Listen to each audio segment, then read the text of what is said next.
Okay, so lastly we was discussing about the internal block diagram of my controller. ठीक है, तो pick 18 family के internal architecture जो है बेसिकली यहाँ पर आपको इस पिक्चर में नजर आ रहा है. ठीक है, तो we saw some IO ports. ठीक है, IO port input and output ports. ठीक है, तो इसमें जो namely port A B C D और ई पोर्ट्स होते हैं जिसके थ्रू आपके डेटा कम्युनिकेट होता है विद एक्सटर्नल वर्ल्ड. ठीक है, तो यानी कि आपने डेटा रिसीव करना है या सेंड करना है. ठीक है, तो वो बेसिकली आपको इस पोर्ट के एप्लीकेशन से possible होगा, right? And then afterwards we saw some oscillation circuitry. ठीक है, जिसमें आपके पास क्रिस्टल ऑसिलेटर होता है और यहाँ से आपकी क्लॉक जनरेट होता है. ठीक है, जिससे जो कि आपको टाइमर को रिक्वायर्ड होती है, आपकी क्लॉक सिंक्रोनाइजेशन की रिक्वायरमेंट होती है, आपके पास डॉग टाइमर्स हैं और जितने भी आपके पास जो लैचेस हैं और माइक्रो कंट्रोलर की जो इंस्ट्रक्शन साइकिल्स को एग्जीक्यूट करने के लिए क्लॉक सिग्नल की जरूरत पड़ेगी, तो वो आपको एक्सटर्नल ऑसिलेटर से रिक्वायर्ड होगी. ठीक है, तो वो एक्सटर्नल ऑसिलेटर की टाइमर सर्किटरी यहाँ पर आपको इस ब्लॉक डायग्राम में दिखाया हुआ है. Then you have some ALU block. ये वाला जो ब्लॉक सेट है ये अर्थमेटिक लॉजिक ऑपरेशन परफॉर्म करने के लिए है कि अगर दो नंबर हैं, ठीक है, दो नंबर चाहे वो इनपुट से आ रहे हो चाहे वो मेमोरी के दो नंबर हों या कोई भी अगर दो डेसिमल नंबर हो, पहले वो बाइनरी में कन्वर्ट होगा 8 बिट बाइनरी नंबर पे और वो 8 bit binary number further addition या सब्ट्रैक्शन मल्टीप्लिकेशन डिवीजन या आपके पास एंड गेट और gate not gate logical gates वगैरह से प्रोसेस होकर बेसिकली वो डेटा रिजल्ट जनरेट करेगा. ठीक है, then the resultant data will eventually store or being through output. ठीक है, पॉसिबल ये है कि जो रिजल्ट है जो आपका जनरेट हुआ है या तो वो आउटपुट पे डिलीवर होगा या तो वो कहीं ना कहीं किसी मेमोरी के लोकेशन पे स्टोर हो जाएगा. ठीक है, तो वो मेमोरी लोकेशन अगर स्टोर करने की बात हो रही है so there is a RAM. ठीक है, रैम ब्लॉक है जो कि आपके टेम्पररी मेमोरी को स्टोरेज पर्पस के लिए डिजाइन किया गया है. ठीक है, जहाँ पर आपका डेटा स्टोर हो जाता है. फर्दर रैम के अंदर आपके और भी डेटा की इनपुट एंड आउटपुट प्रोसेसिंग हो रही होती है. सपोज आपने क्विकली डेटा इन करना है, डेटा आउट करना है, so you can use this RAM random access memory जिसके थ्रू आपके पास डेटा की बहुत फ्रीक्वेंट प्रोसेसिंग पॉसिबल है. ठीक है, एंड देयर इज रोम. ठीक है, रीड ओनली मेमोरी. ठीक है, रोम पार्ट ये है कि आपकी फिजिकल मेमोरी है जिस तरह का हार्ड डिस्क, उसके अंदर आपने कोड बना के एक दफा प्रोग्राम कर दिया है तो it will remain there for ever. उसके प्रोग्रामिंग जब तक उसके अंदर रहेगी वो प्रोग्राम को एग्जीक्यूट करता रहेगा. ठीक है, तो इसमें डेटा की इसमें programming part of it and then you have some memory element जो कि इससे एग्जिस्ट करता है इंस्ट्रक्शन रजिस्टर. मिसाल के तौर पे आपके ओप कोड है, एंड फंक्शन कैसे परफॉर्म कर रहा है और फंक्शन कैसे परफॉर्म कर रहा है. ठीक है, जितनी भी इसकी फिजिकल लैंग्वेज है माइक्रो कंट्रोलर की वो बेसिकली इसमें हार्ड कोडेड हो रही होती है, रोम के नॉलेज में होती है सारी चीजें. बूट अप करना है, कोई भी चीज एज अ इंटरप्ट कैसे क्रिएट करना है and the processing of it जो मेमोरी एलिमेंट है जितने भी माइक्रो कंट्रोलर का the application of this ROM is there. ठीक है, and then finally we have some timers और काउंटर्स. ठीक है, यहाँ काउंटर है, प्रोग्राम काउंटर यानी कि आपने इंस्ट्रक्शन सेट्स हैं जो कि इंक्रीमेंट कर रहे हैं. ठीक है, पहली लाइन ऐड की थी तो उसके बाद नेक्स्ट लाइन है आपके पास let suppose and gate logic implement करना है या तो फिर और लॉजिक इंप्लीमेंट करना है कोड में. ठीक है, तो उसकी इंक्रीमेंट जिस हिसाब से हो रही होगी this program counter is responsible to make it increment और जंप का कोई इंस्ट्रक्शन है. ठीक है, क्योंकि एक लाइन से दूसरी लाइन पे हाई जंप लगाना है. ठीक है, या स्मॉल जंप लगाना है. ठीक है, क्योंकि जाहिर सी बात है आपके पास बहुत फार डिस्टेंस पे अगर कोई कोड पे जंप हो रही है तो definitely you require high jump. ठीक है, अगर स्लो या लोकल डिस्टेंस पे अगर आपके पास जंप हो रही है, ठीक है, तो this is called a short jump.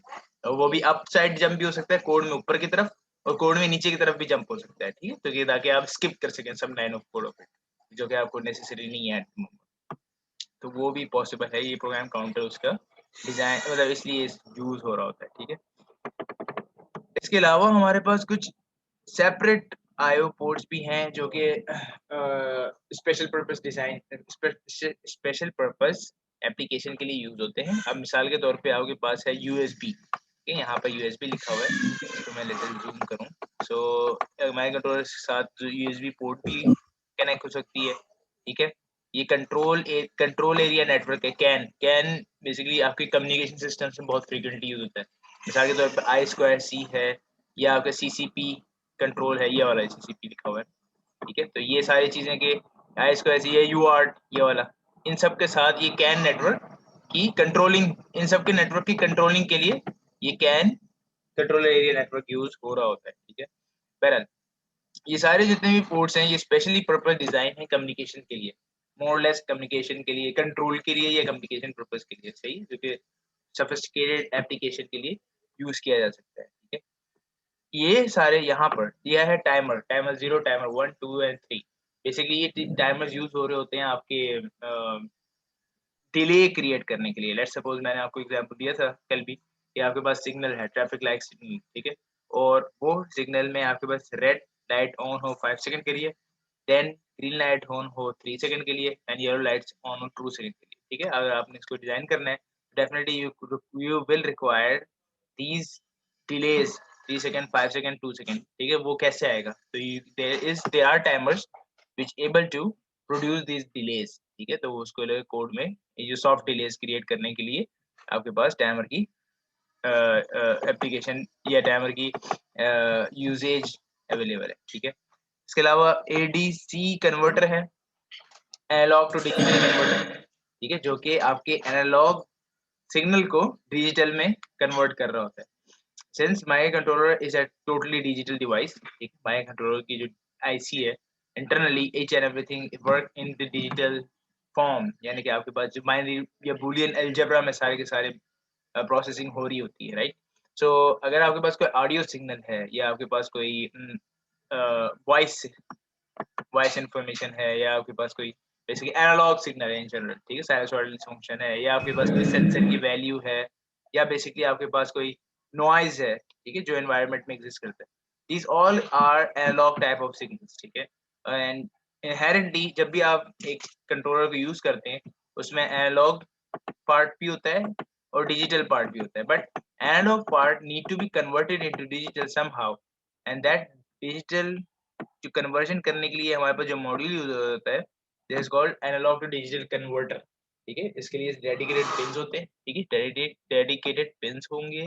अब मिसाल के तौर पे पिक 18 फैमिली के अंदर अभी मैं आपको आगे टेबल दिखाऊंगा, तो उसमें नंबर ऑफ चैनल्स अवेलेबल है एनालॉग ADC के लिए, ठीक है। इसके अलावा अदर पेरिफेरल्स हैं, अदर पेरिफेरल्स में I2C आ जाता है, ठीक है, I2C हो गया, या यूज आर्ट कम्युनिकेशन है, सिर्फ कम्युनिकेशन के लिए यूजुअली हम अदर पेरिफेरल्स यूज कर रहे हो, ठीक है। यहाँ इस ब्लॉक डायग्राम क्लियर है, ये मैंने बहुत मतलब आपको डिटेल में इसलिए बता दिया है ताकि आपका एक माइंड डेवलप हो जाए इस तरह से कि आपने इस IC के इंटरनली जो जो मेजर ब्लॉक्स हैं उसके बारे में आप शुरू में ही समझ जाओ कि ये सारी चीजें हैं। अब आगे जाके जब आपको थ्योरी समझाई जाएगी इन डिटेल, जैसे ADC के जब हम डिटेल में जाएंगे चैप्टर नंबर 9 में, तब आपको इसके बारे में पता होगा कि एक IC के अंदर ADC ब्लॉक है जो कि एनालॉग डिजिटल कन्वर्जन कर रहा होता है, उसके बारे में हम पढ़ने लगे, सही है। IO पोर्ट्स के बारे में पढ़ने होंगे तो आपको पता होगा कि IO पोर्ट्स इनपुट आउटपुट को डील करता है एक्सटर्नल वर्ल्ड से, और वैसे ही आप उसको मतलब उसी प्रोस्पेक्टिव से इसको देख रहे हो।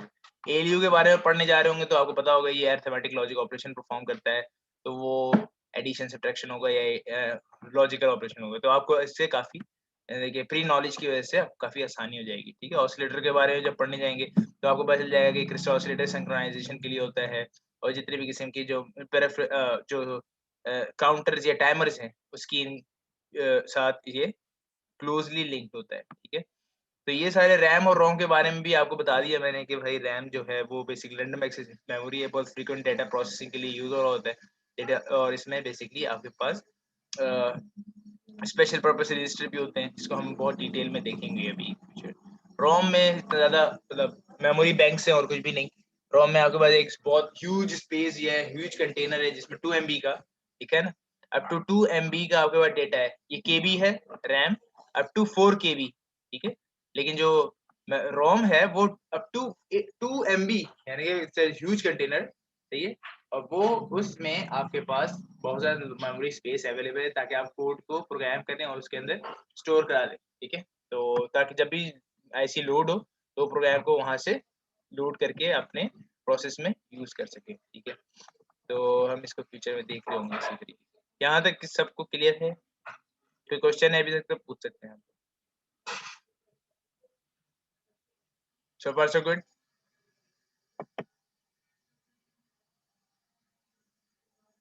समझ में आ रहा है? Yes sir. बाकी क्लास में स्टूडेंट अटेंटिव नहीं है या क्या उनका है, तो अवेलेबल नहीं है या उन्होंने इधर ही है सर। आ रहा है सर समझ में। चलो कर नेक्स्ट। रहे हैं सर पूरी। ओके चलो एक कंपैरिजन करते हैं। So we have a comparison table over here, ठीक है। So this might be interesting. ये बेसिकली आपके पास पिग फैमिली की, ठीक है, दिस इज पिग 18F1220, ठीक है, ये आपके पास आईसी नंबर है। और इसमें आपके पास 18 फैमिली की 1220 आईसी नंबर मौजूद है, ठीक है। इसे सारे के सारे 18 फैमिली आपके पास यहाँ पर एग्जिस्ट करते हैं, ठीक है। 18 फैमिली इसलिए क्योंकि ये एडवांस मतलब पार्ट ऑफ इट, मतलब ये लेटेस्ट फैमिली है जिसको हम लोग करंटली मार्केट में आप सर्च कर सकते हैं। तो पिग 18 की ये बहुत सारे वर्जन्स हैं, ठीक है। वर्जन मतलब जिसमें किसी में मेमोरी साइज का डिफरेंस है, किसी में आपके पास रैम साइज का डिफरेंस है, ठीक है। तो आईओ पिंस के डिफरेंसेस हैं, तो उसको हम एक कंपैरेटिव टेबल में देखने लगे। लेट्स सपोज ये वाला हम फर्स्ट पार्ट को देखें तो पिग 18F1220 में हमारे पास 4 किलो बिट्स का 4 किलो बाइट की फ्लैश मेमोरी है, ठीक है। फ्लैश मेमोरी बेसिकली आपके पास, फ्लैश का मतलब ये होता है कि आप इसको रीप्रोग्राम कर सकते हैं। फ्लैश का मतलब आप इरेजेबल है, प्रोग्रामेबल है। इस तरह आपका यूएसबी होता है ना, यूएसबी स्टिक, तो उसको फ्लैश ड्राइव भी कहते हैं, ठीक है, ताकि आप उसको यूएसबी को फॉर्मेट कर सकें और दोबारा से आप उसको कोई और डिफरेंट डाटा स्टोर कर सकें, ठीक है। तो 4K इसमें आपके पास रोम साइज है। 4K का मतलब आप कितने इंस्ट्रक्शंस को स्टोर करा सकते हैं, 4 किलो बाइट के इंस्ट्रक्शन को इसके अंदर स्टोर करा सकते हैं, ठीक है। 2420 में अगर देखा जाए तो 16 किलो बाइट का डेटा स्टोर करा सकते हैं, ठीक है। अच्छा डेटा रैम और रैम, अगेन ये रोम की बात हो रही थी क्योंकि आप इसके स्पेस साइज ज्यादा है। रैम की बात हो रही है तो रैम इज बेसिकली 256, वो आपके पास अवेलेबल है 1220 में, और 2420 में आपके पास 768 रैम साइज अवेलेबल है, ठीक है। तो 768 बाइट इज वेरी लिटिल, ठीक है, as compare to ROM size, ठीक है। इसके जो मेमोरी स्पेस है डेफिनेटली वो इसी हिसाब से डिजाइन किया है कि आपके बहुत सारे इंस्ट्रक्शंस को एट अ टाइम स्टोर कर सके। RAM is temporary memory addressing, तो उसमें बेसिकली आपके पास डेटा आता है, मॉडिफाई होता है, अपग्रेड हो जाता है, उसके बाद डेटा चला जाता है, ठीक है। टेम्पररी स्टोरेज है, टेम्पररी लोकेशन है जहाँ पर डेटा होल्ड हो जाता है, ठीक है। बट इधर देखा जाए इसके ओवरऑल रैम साइज में से, तो the maximum RAM size is 3936 bytes, तो वो बेसिकली आपके पास आईसी पिक 18F8722 में एग्जिस्ट करता है, ठीक है। इसी तरह मैक्सिमम रोम साइज भी आपके पास इसी आईसी पे एग्जिस्ट करता है, ठीक है। तो ये आपके पास मैक्सिमम डेटा साइज की आईसी है।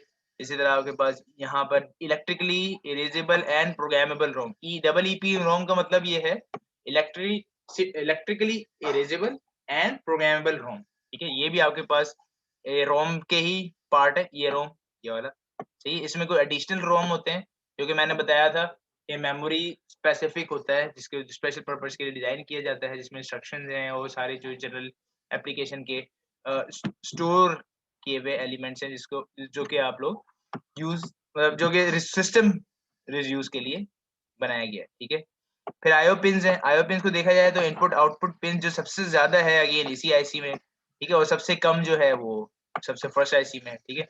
हम जो पढ़ेंगे ना बुक में, वो बेसिकली 452 ये 458 ये वाले आईसी को हम लोग बहुत क्लोजली देख रहे होंगे, ठीक है, ये वाला, ठीक है, पिक 18F458, ठीक है, जिसमें आपके पास ये बुक में भी काफी ज्यादा इसी आईसी के ऊपर एम्फसाइज किया गया है, और लैब के अंदर भी आप इसी आईसी के ऊपर हैंड्स ऑन प्रैक्टिस कर रहे होगे, ठीक है।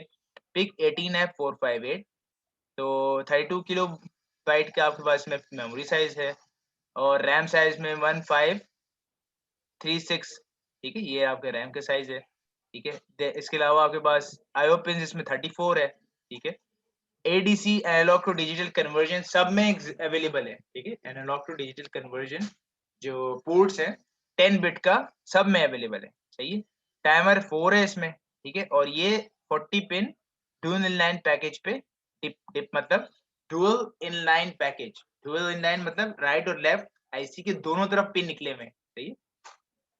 तो दोनों तरफ पिन निकले हुए का मतलब ये हुआ कि एक लंबी सी आईसी होगी रेक्टेंगुलर शेप की, ठीक है। उसके राइट साइड पे 20 पिन होंगे और लेफ्ट साइड से भी 20 पिन होंगे, ठीक है। और उसके थ्रू आप surface mount through whole type की आईसी होगी जो ब्रेडबोर्ड पे इजीली प्लेस हो जाती है, ठीक है। तो 40 पिन की डुअल लाइन पैकेज आईसी है। किसी ने देखी है ये पिक की आईसी अभी तक? No sir. है लैब हो रही है आपकी? नो सर, गूगल पे देखिए वैसे। अच्छा, लैब वगैरह स्टार्ट हो गई आपकी एमबीएस की? फर्स्ट लैब हुई सर इस वीक से होगी। इस वीक से? इस वीक से होगी सर सर। फर्स्ट क्लास इस वीक से होगी।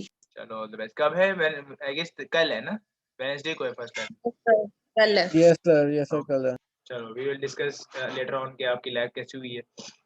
वेल, तो एक रेक्टेंगुलर शेप की आपके पास 40 पिन आईसी है जिसमें आपके पास ये सारी चीजें अवेलेबल होनी चाहिए। तो you can have this comparison and see कि आपको कौन से आईसी की रिक्वायरमेंट है according to the application you have, ठीक है।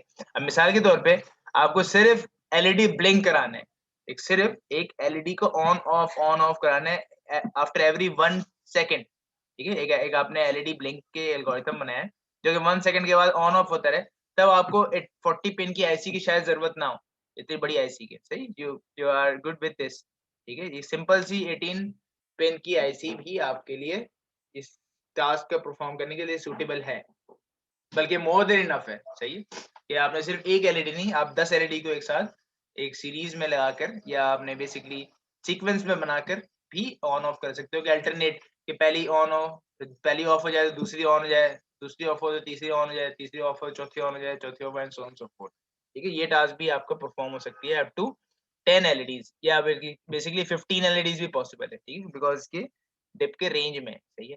टाइमर्स भी आपके पास इनफ है, एडीसी भी है, रैम साइज भी है, रोम साइज भी है, सो डजंट मैटर कि आप लोग इतना ज्यादा हैवी आईसी की तरफ जाओ अगर आपको एक छोटा सा टास्क परफॉर्म कर रहे हो, सही है। लेकिन अगर आपने कोई बहुत मतलब बल्कि सा प्रोजेक्ट बनाना है, so this IC is in generalized IC है, ठीक है। अगर आप एक आईसी के ऊपर काम कर लो तो डेफिनेटली आपको हैंड्स ऑन एक्सपीरियंस हो जाता है और उसके बाद आप किसी भी किस्म के आईसी टाइप के ऊपर काम कर सकते हो, ठीक है। So we will follow this type of IC. इसके अलावा आपके पास ये वाला आईसी डेफिनेटली आप बहुत ज्यादा, यानी 40 पिन के बजाय 80 पिन यानी डबल एरिया साइज का, ये डबल पिन कंसिस्ट करता है, राइट। और ये है भी ये स्क्वायर शेप में, ठीक है। स्क्वायर शेप जस्ट लाइक अ प्रोसेसर, इसके नीचे आपके पास प्रोसेसर की तरह बॉल्स लगे हुए होते हैं, ठीक है ना, स्क्वायर शेप में है और उसके बॉल्स लगे हुए हैं। तो ये आपको अगेन बहुत ज्यादा अगर सोफिस्टिकेटेड एप्लीकेशन की तरफ जाना है एडवांस किस्म के, तो उसमें आप ये यूज कर सकते हैं जिसमें जितने ज्यादा रिसोर्स की जरूरत है। डेफिनेटली जितना ऊपर जाएंगे उतना ज्यादा आपको आईसी एक्सपेंसिव होगी, उसको यूज करना उतना मुश्किल होगा, उसके प्रोग्राम में उतना मुश्किल आएंगे, उसकी कोडिंग उतनी कॉम्प्लिकेटेड होगी, उतना टाइम कंज्यूमिंग होगा, उतना आपके पास ये चीज हैंडल करना सर ये सरफेस माउंटेड होती है ना आईसी? हाँ सरफेस माउंटेड है। तो वो सब चीजें आपने माइंड में रखनी है। जितना आप छोटे से आईसीज यूज करेंगे ये वाला कॉम्पैक्ट साइज, तो उतना कन्वीनियंट भी होगा आपको। डैमेज अगर हो गया, मैं मतलब आप लोग जब फर्स्ट टाइम आईसी को यूज कर रहे होगे स्टार्टिंग में, तो दिस इज मोर ऑफ्टन आपके आईसी डैमेज होते हैं, ठीक है। यानी कि आप उसको मिस यूज कर देते हैं मिस हैंडलिंग की वजह से, या आप उसको सही तरीके से सप्लाई ग्राउंड नहीं दे पाते जिसकी वजह से वो आईसी शॉर्ट हो जाती है, या उसमें सही तरह से पावर नहीं मिलता, या आप उसमें कोई ऐसे इलेक्ट्रिकली प्रॉब्लम या पिन सही तरीके से प्लेस नहीं होती ब्रेड बोर्ड पे, जिसकी वजह से वो पिन बेंड हो जाती है, ब्रेक हो जाती है, सही। बहुत कॉमन ये प्रॉब्लम्स आते हैं। तो अगर आपने ये आईसी आपको मिल रही है 100 रुपए की, तो 3-4 आईसी अगर आपने डैमेज की है तो 400-500 रुपए में आपके बजट वेस्ट हो जाएगा, ठीक है। लेकिन अगर आपने कोई बड़ी एक्सपेंसिव आईसी को लेकर उसके ऊपर हैंड्स ऑन प्रैक्टिस करना शुरू कर दिया, तो डेफिनेटली आपको उतना ज्यादा एक्सपेंसिव पड़ेगा और उतना ज्यादा आपका फ्रूटफुल रिजल्ट भी नहीं आ रहा होगा, ठीक है। तो वो सब देखना है कि आप किस पर्पस के लिए आईसी को यूज कर रहे हो, then you can able to choose the correct IC according to the requirement of that project or yeah that application, right? The general chart आपके पास available है, so you can look after to this chart at any time. जब भी आप उसको project वगैरह बना रहे हो, ठीक है। तो ये सारी डिस्क्रिप्शन जो मैंने बताई है इस यहाँ पर लिखी हुई इंग्लिश में, सो you can just go through and read out. Micro controllers, okay सही। तो बेसिकली अदर माइक्रो कंट्रोलर्स में हमारे पास पिक के अलावा जो आते हैं वो 8051 है, फेमस माइक्रो कंट्रोलर्स की बात हो रही है। पिक के अलावा हमारे पास 8051 है, ठीक है, ये है HC11। AVR बड़ा फेमस IC है, ठीक है। AVR मैंने जैसे पहले भी बताया कि आपके आर्डिनो बोर्ड में जो ब्लैक रेक्टेंगल से चिप रखी हुई होती है, दैट्स AVR, ठीक है। और वो AVR के ऊपर आपके जो जितनी भी मतलब जितने भी कोड आप लिख रहे होते हैं उसकी प्रोग्रामिंग AVR IC के ऊपर हो रही होती है, ठीक है। इसके अलावा हमारे पास इंटेल है, इंटेल के ICs भी होते हैं, प्रोसेसर भी होते हैं। एटमेल है, ठीक है, एटमेल कॉर्पोरेशन, ठीक है, ये लिखा हुआ भी है, AVR को एटमेल कॉर्पोरेशन ने बनाया है, ठीक है। फ्री स्केल भी है, मोटरोला के ICs भी अवेलेबल होते हैं, ठीक है। लेकिन ये है कि ये सब मतलब डिफरेंट एप्लीकेशन के लिए, अब जिस तरह मोटरोला है मे बी सेलफोन के एप्लीकेशन के लिए ज्यादा सूटेबल हो, अब इंटेल है, इंटेल में भी कंप्यूटर के एप्लीकेशन के लिए ज्यादा सूटेबल हो, या इंटेल सेलफोन के लिए सूटेबल हो, मतलब डिपेंड करता है कि आप इसको यूज कहाँ कर रहे हैं सब चीजों को, राइट। तो जनरल पर्पस जो ICs हैं वो AVR है, 8051 है और पिक है, ठीक है। ये जनरल पर्पस है, या स्टडी के लिए आप इसको यूज कर सकते हैं, ठीक है। बाकी ये दूसरे ICs जो है उसको आप बेसिकली इस एप्लीकेशन ओरिएंटेड, यानी इसके लिए आपको जरूरी है एक मदरबोर्ड होना जिसके ऊपर आप इस चीज को, यानी एक बोर्ड होना जिसको कहते हैं ट्रेनर, ठीक है। ये ट्रेनर लिखा हुआ भी है, ठीक है। ये आप इसमें ये है कि ट्रेनर आप खुद बना सकते हैं, पिक का ट्रेनर, ठीक है, जो कि आपको इस चैप्टर नंबर 8 में बताया हुआ भी है किस तरह से बनाएंगे आप, ठीक है। तो ट्रेनर बोर्ड आप बना सकते हैं पिक का बाय योरसेल्फ। बाकी जो मोटरोला का है या इंटेल का है उसका ट्रेनर बोर्ड थोड़ा सा कॉम्प्लिकेटेड है, ठीक है। तो वो बनाने बैठेंगे तो you will require lot of time. उसके बाद फिर आप उसकी अगर मिस्टेक हो गई या चला नहीं, फिर डीबग करने बैठेंगे तो you will require lot of problem over there, right.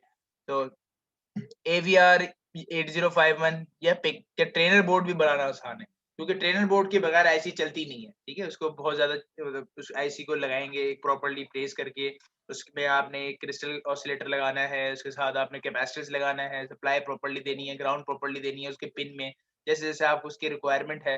फिर आपने IO पोर्ट को सही तरीके से कनेक्ट करना है आपके फिजिकल हार्डवेयर के साथ, और फिर वैसे ही चीजों को एस्टेब्लिश करना है। तो डेफिनेटली उस ट्रेनर बोर्ड की आपको डेवलपमेंट की जरूरत पड़ती है, जो कि आप लैब में करेंगे भी MBS के, ठीक है। तो वो थोड़ा सा आपको आसानी से हो जाएगा इन पिक एंड 8051 के IC के केस में। फिर इसने बताया हुआ ये कंपैरिजन पिक IC और 8051 फैमिली में, ठीक है। दो डिफरेंट किस्म के आपके IC चिप है, ठीक है। 8051 है, एक पिक है, सही है। दो IC टाइप्स हैं और उन दोनों IC टाइप्स में कंपैरिजन मतलब मोरलेस उसकी कोडिंग तो तकरीबन सेम होगी, असेंबली लैंग्वेज की कोडिंग जो कि हम लोग कर रहे होंगे, वो एक सॉफ्टवेयर है, सिंपल कोडिंग।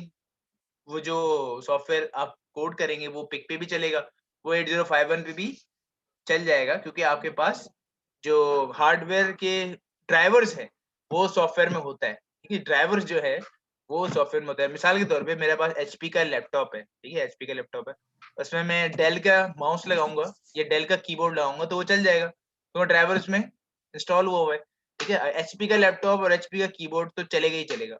HP के लैपटॉप में या सॉरी HP के कंप्यूटर सिस्टम में मैं डेल का कीबोर्ड या माउस मतलब लगाऊंगा तो डेफिनेटली उसने कौन सा अडॉप्ट नहीं करना है, उसने कर लेना है, सही है। तो यही बात इसमें भी है कि वो सॉफ्टवेयर कंपैटिबिलिटी के हिसाब से होता है कि जो डिवाइस लगी हुई है वो उसको अडॉप्ट कर ले।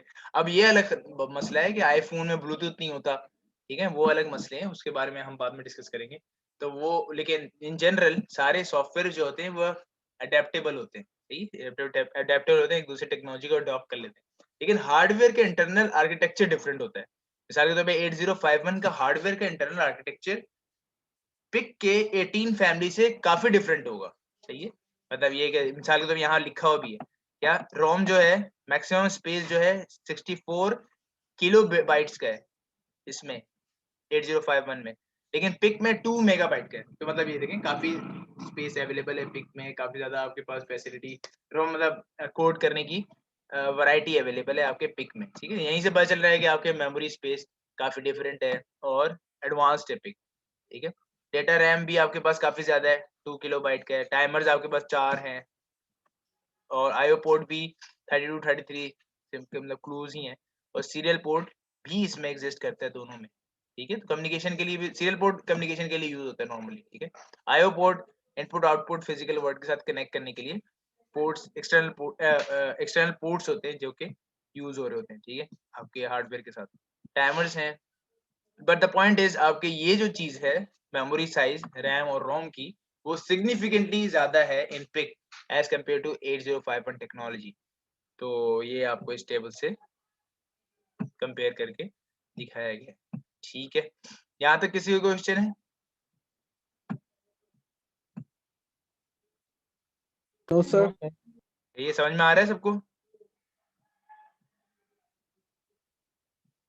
जी सर। जी सर। ओके चलो अच्छी बात।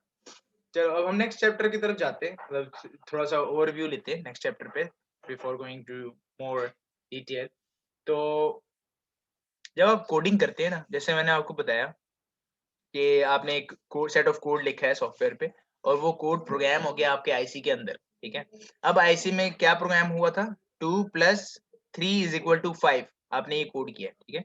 ये 2 इनपुट से ले और 3 भी एक इनपुट से ले, यानी 2 ले पोर्ट ए से इनपुट और 3 नंबर ले पोर्ट बी से इनपुट, ठीक है। दोनों को क्या करे, ऐड करे, ठीक है। ऐड करके जो रिजल्ट जनरेट हो ना, वो एक रजिस्टर में स्टोर करा दे, इसको कहते हैं हम वर्किंग रजिस्टर, ठीक है। W register is work register, जो कि माइक्रो कंट्रोलर के रैम, जो रैम मेमोरी है उसके अंदर अवेलेबल होता है, ठीक है। माइक्रो कंट्रोलर के या पिक माइक्रो कंट्रोलर के जो एक रैम है, रैम ब्लॉक के अंदर 8 बिट का वर्किंग रजिस्टर कंपलसरी अवेलेबल होता है, ठीक है। उसका काम ही यही है कि एएलयू का जो भी रिजल्ट हो टेम्परली वो वहां पर प्लेस कर दे, ठीक है। एएलयू का जो भी रिजल्ट हो वो टेम्परली वर्किंग रजिस्टर में स्टोर हो जाए, ठीक है, ताकि आपका वर्किंग रजिस्टर से डेटा को नेक्स्ट किसी इंस्ट्रक्शन के लिए, नेक्स्ट किसी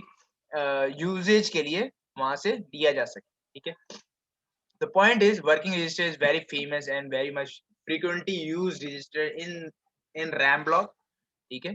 ये 8 बिट का होता है, ठीक है। यहाँ 0 D0 से डेटा, D0 मतलब डेटा 0 से डेटा 1 2 3 4 टिल डेटा 7, ठीक है। तो ये आपके पास total 8 bit wide working register available है आपके रैम मेमोरी के अंदर, ठीक है। हुआ ये कि आपने 2 नंबर लिए थे 2 + 3, ठीक है। इन दोनों का रिजल्ट जो ऐड हुआ एएलयू से, ठीक है, एएलयू से ऐड होके जो रिजल्ट जनरेट हुआ है वो कहीं ना कहीं तो स्टोर होगा, वो स्टोर हो जाता है वर्किंग रजिस्टर की मेमोरी के अंदर। वो 2 + 3 = 5, 5 का मतलब आपके पास जो बाइनरी नंबर बनेगा 5 in suppose to be in binary, ठीक है। डेसिमल आपको पता है, लेकिन जो माइक्रो कंट्रोलर के अंदर प्रोसेसिंग हो रहा होता है वो सब के सब बाइनरी में हो रहा होता है। मिसाल के तौर पे 2 + 3 की बात की जाए तो 2 + 3 इज ऑल 0 1 0, ठीक है। 3 इज ऑल 0, लास्ट के जो लेस बीज है वो दोनों 1 है, ठीक है। इन दोनों का ऐड करेंगे तो यू विल जनरेट 5, 5 मींस शुरू के 4 0 हो गए, ठीक है। ये सारे जीरोस हैं, 0 0 0 0, एमएस भी सारे 0 हैं। Then you have 1 over here, D3 पे 1 आएगा ताकि आपका 4 हो जाए, और फिर आपके पास यहाँ पर एक 1 आ जाएगा, ठीक है, ताकि आपका एक 5 वैल्यू जनरेट हो जाए, ठीक है। ये दोनों टर्म भी 0 हो जाएंगे, ठीक है। There will be 5 at the output जो कि वर्किंग रजिस्टर में स्टोर हो जाएगा। 5 कैसे स्टोर होगा, सारे के सारे ये 0 हैं, ठीक है।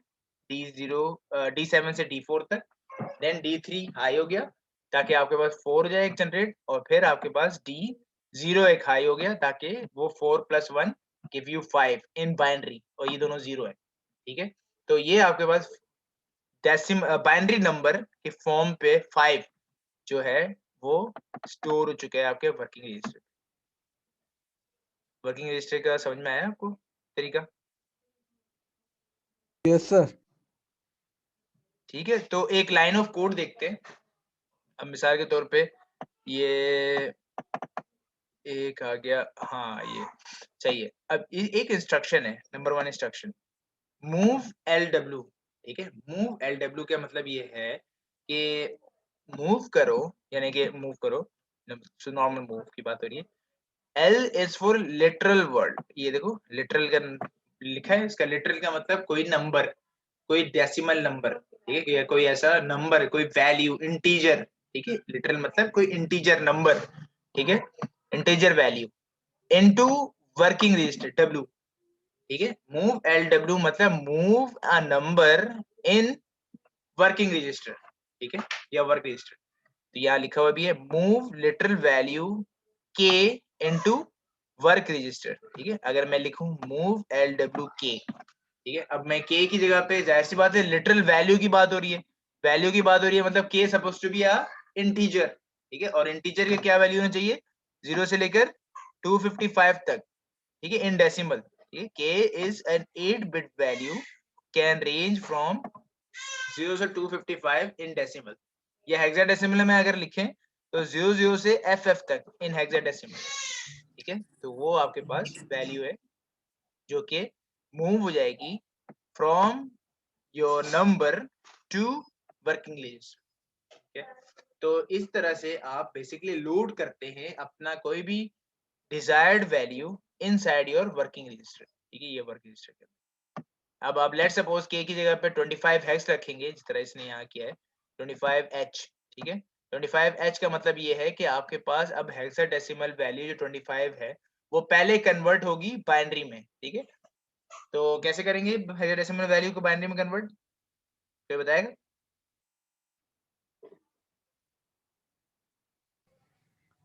सर हर डिजिट को उसकी 4 बिट में कन्वर्ट कर देंगे।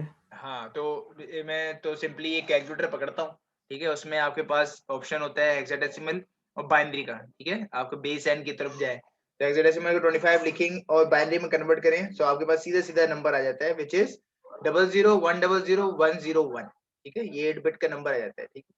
तो मतलब मेरे लिए इंपॉर्टेंट ये है कि आप बेसिकली इसको कन्वर्ट करें और रिजल्ट जनरेट करके यहाँ पर प्लेस करके दिखाएं। तो ये आपके पास आ गया नंबर 001000100101, ठीक है। तो वो 8 बिट का नंबर चेन आपके पास 25 हेक्साडेसिमल कन्वर्टेड इनटू बाइनरी यहाँ आपके वर्किंग रजिस्टर में जाके इवेंचुअली स्टोर हो जाता है। तो ये हमने एग्जांपल करके देख लिया वर्किंग रजिस्टर का, जो कि यहाँ पर ये बताया हुआ भी है, ठीक है। मूव 25 हेक्स, तो move 25 hex to working register, तो वर्किंग रजिस्टर में आपके पास 25 हेक्स का वैल्यू स्टोर हो जाएगा। इसी तरह move 87 hex into working register भी पॉसिबल है, ठीक है। इसी तरह मूव 15 हेक्स भी वर्किंग रजिस्टर में स्टोर करेंगे तो आपके पास ये डायरेक्टली जाके उस वर्किंग रजिस्टर में स्टोर हो जाएगा, ठीक है। तो यहाँ तक रखते हैं हम इस दफा, ताकि आप वर्किंग रजिस्टर के ऊपर थोड़ा सा गौर करें, क्योंकि यहाँ पर जितने भी आगे इंस्ट्रक्शंस हैं, जिस तरह ऐड का इंस्ट्रक्शन है, इसमें भी W आ रहा है, इसका मतलब यहाँ पर भी वर्क रजिस्टर की यूजेज का हमें पता चलना चाहिए। फिर ये क्या फ्लो होगा इसका, हम इसको लेटर ऑन देखेंगे नेक्स्ट क्लास में। नेक्स्ट क्लास प्रोबब्ली थर्सडे है ना। सर आपने कैलकुलेटर से कन्वर्जन कैसे बताई है? देखें, आप कैलकुलेटर के मोड प्रेस करें, मोड के ऊपर जैसे ही आप कैलकुलेटर को प्रेस करेंगे ना, आप 4 नंबर पे जाए, उसमें लिखा है बेस -n, ठीक है, बेस n। तो 4 मोड प्रेस करके 4 प्रेस करें तो आपके पास आ जाएगा डेसिमल, बाइनरी, ऑक्टल या हेक्साडेसिमल के ऑप्शंस, ठीक है। वहां पर आपने 25 लिखना है और हेक्साडेसिमल को एंटर कर देना है, ठीक है। तो 25 हेक्साडेसिमल को एंटर करेंगे तो उसके बाद कन्वर्ट कर दें उसको binary, so you will get your desired result. Okay sir, thank you. सही है, तो ये सारी चीजें आपको पता होना चाहिए कैलकुलेटर को किस तरह यूज करना है, बिकॉज डेफिनेटली एग्जाम में तो आप लोग कैलकुलेशन के स्टेप शायद दिखा दो, लेकिन आपको प्रैक्टिस होना चाहिए कैलकुलेटर यूज करने का, और जितने भी कोड सॉफ्टवेयर जो हम आगे यूज कर रहे होंगे, ठीक है, उस सॉफ्टवेयर पे आप किस तरह से चीजों को रन करते हैं, सिमुलेट करते हैं, या टूल्स को किस तरह से यूज करते हैं, उसके बारे में आपको अच्छी तरह से एक्सपीरियंस होना चाहिए, नॉलेज और एक्सपीरियंस के साथ, ठीक है। कोई क्वेश्चन है अभी तक? No sir. ओके फाइन, चलें इतना आप कवर करें। आप लोग आई मतलब मेरे पढ़ाने का मकसद ये होता है कि आप लोग इतना थोड़ा सा एक बार रिवाइज करके आया करें नेक्स्ट क्लास में, ताकि हम लोग जो नेक्स्ट क्लास में पढ़ेंगे वो इसका नेक्स्ट वर्जन होगा, ठीक है। तो आपको अगर रिवीजन करके आए होंगे तो डेफिनेटली आपको आसानी होगी उसको फर्दर समझने में, ठीक है। सो वी आर गुड, और see you in next sir class. ये इनपुट हेक्साडेसिमल में ही देनी है सर, जिस तरह आपने 25H दिया। अच्छा, इनपुट बाइनरी में भी हो सकता है, हेक्साडेसिमल में भी हो सकता है, डेसिमल में भी हो सकता है, ठीक है। तो उसका बस तरीका ये है कि अगर हेक्साडेसिमल में दे रहे हैं तो 25H लिखा है तो that's mean this is hexadecimal. अगर 25D लिखेंगे दिस इज डेसिमल, 25B लिखेंगे दैट्स बाइनरी, ठीक है। B लिखेंगे बाइनरी, लेकिन binary suppose to be in 1 and 0, ठीक है, 1 and 0। तो 1 and 0 के फॉर्म में आपको 101010 बिट का नंबर डाल के आखिर में B लिख देना होगा, तो वो बाइनरी में हो जाएगा, ठीक है। तो वो आपने डिपेंड करता है कि कौन सा नोटेशन यूज कर रहे हैं, ठीक है। अगर D लिख देंगे इससे आगे 25D पॉसिबल है, लेकिन A नहीं है पॉसिबल इन डेसिमल, ठीक है। अल्फाबेट हेक्साडेसिमल में A B C D E F चलता है, लेकिन डेसिमल में A B C D E F नहीं चलता, 9 तक होते हैं नंबर, 0 to 9। तो ये चीज खाली आपको माइंड में रखना पड़ेगा। समझ में आई? क्लियर हुआ सबको? यस सर हो गया। Very good. चलो, तो if you are good so meet let's meet in next class. सही है? इंशाल्लाह सर। सर आपसे एक Okay, अटेंडेंस sir. की बात करने थे। अटेंडेंस आप लोग वहाँ लिंक के नीचे मेंशन कर दें with name and ID and then I will sir अभी पिछली सर 4 क्लास हुई हैं सर, उसमें 4 में प्रेजेंट लगी हुई है और एक फालतू की एब्सेंट लगी हुई है। अच्छा। यस सर, जी सर यही वो हुआ पर थोड़े बहुत अगर प्रेजेंट एब्सेंट के इश्यूज आते हैं तो दैट्स नॉट एन इशू। मतलब मैं एट द एंड देखूंगा आप लोगों के परफॉर्मेंस, अगर कोई ड्रॉप हो रहा हो तब, ठीक है। वैसे तो मैं इतना ड्रॉप नहीं करता स्टूडेंट को, लेकिन ये अगर बाकी सीरियस कोई स्टूडेंट इस तरह के मिसबिहेव कर रहा है या प्रेजेंट नहीं हो रहा, डेफिनेटली वी राइट। तो फिलहाल अभी आप इसकी टेंशन सर वो क्लासरूम में ना सर अटेंडेंस लगाना भूल जाते हैं सर, तभी बोल रहे हैं सर। और यहीं पे जूम पे ही ले लिया करें ना अटेंडेंस लाइव।